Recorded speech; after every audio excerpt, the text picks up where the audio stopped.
Excellent. Hello. How are you doing? Great. Great. Nice to see you. Thank you so much. I'm just here for a conversation with all of you. The thing that brings us together is really about our future and what will become of us, what legacy we're going to leave behind. I'm so grateful that you came, parents, teachers, speakers, enablers. So grateful. I'm going to end just a few minutes of conversation with you with an experience I had last night with a mother and child from Saudi Arabia. But what's the enormity of the issue we face today? So take any baby boomer, Gen X, even Gen Y. What we did in our secondary school, nobody knows. Nobody knows. It's your father's old friend or your auntie who says, oh, this is what your mother did when she was small. That's it. There were no digital footprints. We are faced today with a scenario where even newborn babies have digital footprints everywhere. Look at the statistics. It's mind-boggling. The rate of cyberbullying and consequent suicide. The other day, a young man in the US killed himself because of cyberbullying and extortion by two guys in Nigeria. The rate of prostitution and the use of children for sexual exploitation has increased because of nefarious online activities. So if we look at the scope and what we're dealing with here, it goes beyond cyberbullying. Of course, we all know, even the other day, my gate man was in Nigeria, was a victim of cybercrime.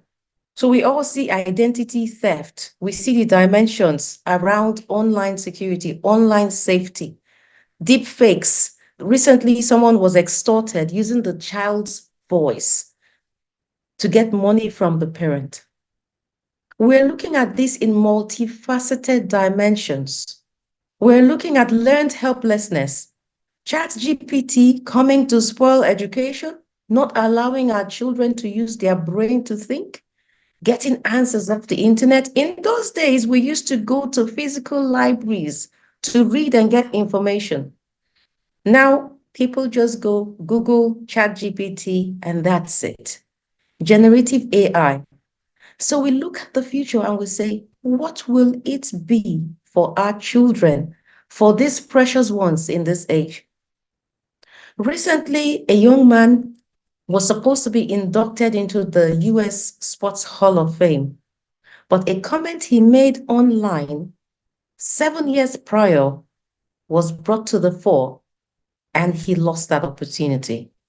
He was not inducted. Imagine, comment made several years before, spoiling his future.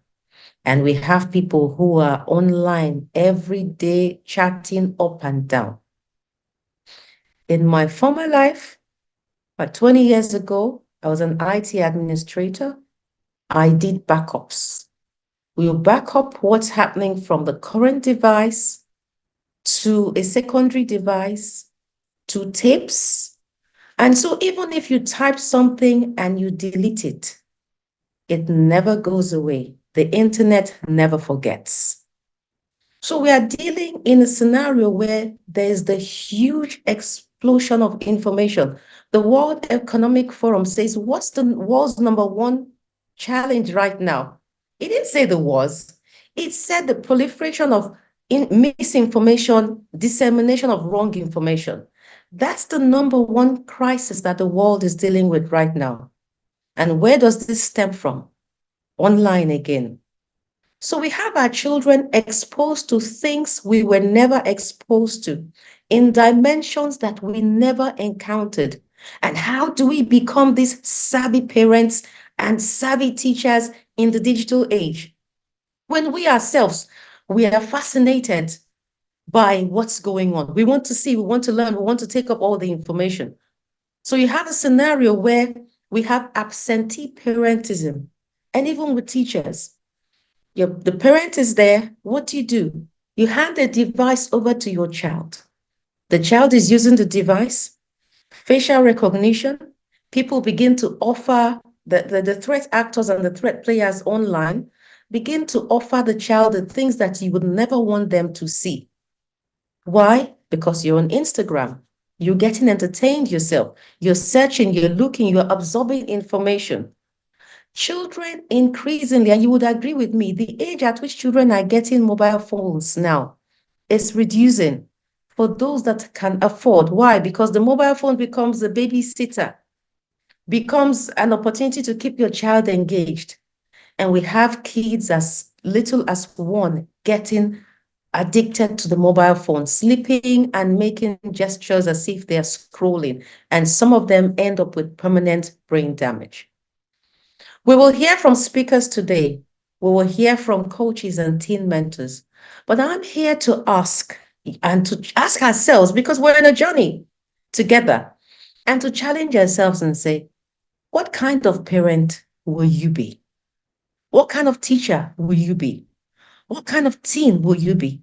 What kind of adult and supporter will you be? How will you help a child secure their future? This is what it is about. How do we help them make sure that in this digital age, they're able to preserve and secure their futures and make the best of the options available for them? If we can help and teach them that the internet is not just for amusement, it's a productivity landscape. There's so much we can do. Now, I'm outside the country at the moment. I hear a lot of people talk about Nigeria 419, Nigeria 419. Do you know what this really is? We have so many good brains looking for what to do with tech and what is available. Who are the teachers? We can change the narrative. We're not born to be 419s. We were born to be tech leaders, innovators, the people at the forefront of the tech transformation. That's what we're meant to be. So this is a good place to start from our kids. This is a good place to start for all of us. How can we make sure that we are part of those who are changing the narrative for Nigeria? I'm here to ask questions. What can we do differently as parents, as leaders of institutions, as members of the public, as guardians, as teachers? There are resources that are going to be made available. There are things that we must learn, but most importantly, there are things that we must do. Yesterday, I met a woman and her son, and she was just, to me, the example of a watchful parent in the digital era. I asked TJ to send the picture of this young man. And the woman kept telling me, I don't know, I don't know. I said, tell me what you know, ma'am. They're both from Italy. They live in Saudi Arabia. And she said, when my child was 3 years old, he began to break locks.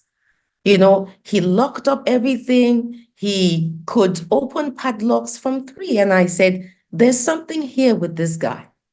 And then I got him in front of a programming system, and the boy started coding from 5.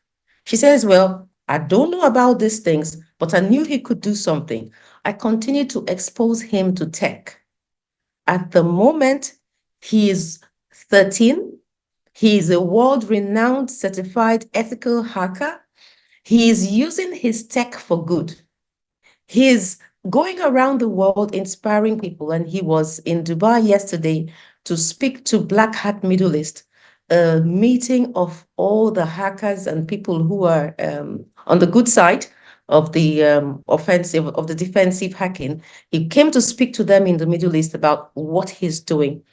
This is a child whose mother keeps saying, I don't know what he does. I don't know what he's talking about, but I know he knows a lot about tech. And I know that as a parent, it's my mission to help him do right with tech.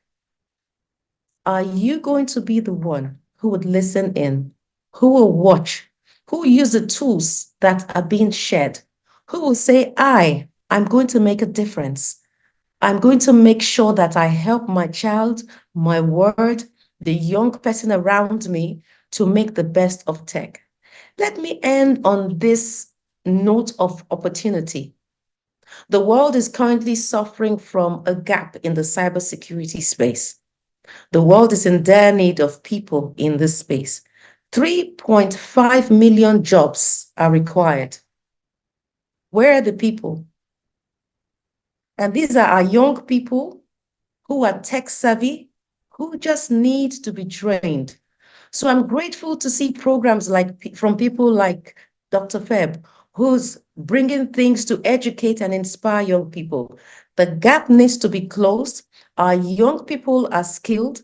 They need to be taught, and the people to teach them are right here in the room. They're you. So once again, I want you to put your hands together for yourselves. Thank you for being here. Thank you for the start of this revolution.